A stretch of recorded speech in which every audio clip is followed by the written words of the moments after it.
Hello everyone, তোমাদের জন্য খুবই খুশির খবর। 2000 এসএসসি জিডি 2025 আর নোটিফিকেশন আউট হয়েছে। চলো আমরা দেখে নিই নোটিফিকেশনে কি কি বলেছে। দেখো, মোট শূন্যপদ আমাদের বলেছে হলো 39,481 এবং এটা তোমরা মাধ্যমিক পাশে আবেদন করতে পারবে। এবং তোমাদের এখানে এজ বলে দিয়েছে হলো 18 থেকে 23 বছর অবধি যারা জেনারেল ছাড়তে পারবে। এছাড়া যারা এসসি ও এসটি আছো তারা হলো 5 বছরের বয়সে ছাড় পাবে, এবং যারা ওবিসি আছো তারা 3 বছরের বয়সে ছাড় পাবে। এবার দেখো এখানে বলেছে date for submission of online application. তোমরা এটি অ্যাপ্লাই করতে পারবে হলো 5/9/2024 থেকে 14/10/2024 পর্যন্ত। এবং last date of online application, তোমরা এটা লাস্ট ডেট মানে অ্যাপ্লাই করতে পারবে হলো 14/10/2024 23টা পর্যন্ত।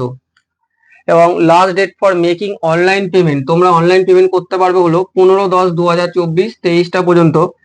Date of windows for application form correction, তোমরা যদি ফর্মটা অ্যাপ্লাই করার সময় যদি কোনো ভুল করে থাকো সেটা তোমরা পরবর্তীকালে ওটা কারেকশন করতে পারবে। সেই ডেটটা হলো 5/11/2024 থেকে 7/11/2024 23টা পর্যন্ত। এবার দেখো tentative schedule of competitive based examination, সম্ভবত পরীক্ষা কবে হতে পারে, এটা তোমাদের জানুয়ারি ও ফেব্রুয়ারি 2025-এ হওয়ার সম্ভাবনা। Computer based examination conduct by the commission in English, Hindi and 13টা রিজিওনাল ল্যাঙ্গুয়েজে পরীক্ষা হবে। অনেকের মনে কোশ্চেন থাকে যে আমরা পরীক্ষা বাংলায় দিতে পারবো কিনা। তা তোমাদের এটাও খুব খুশির খবর যে তোমরা পরীক্ষাটা বাংলায় দিতে পারবে।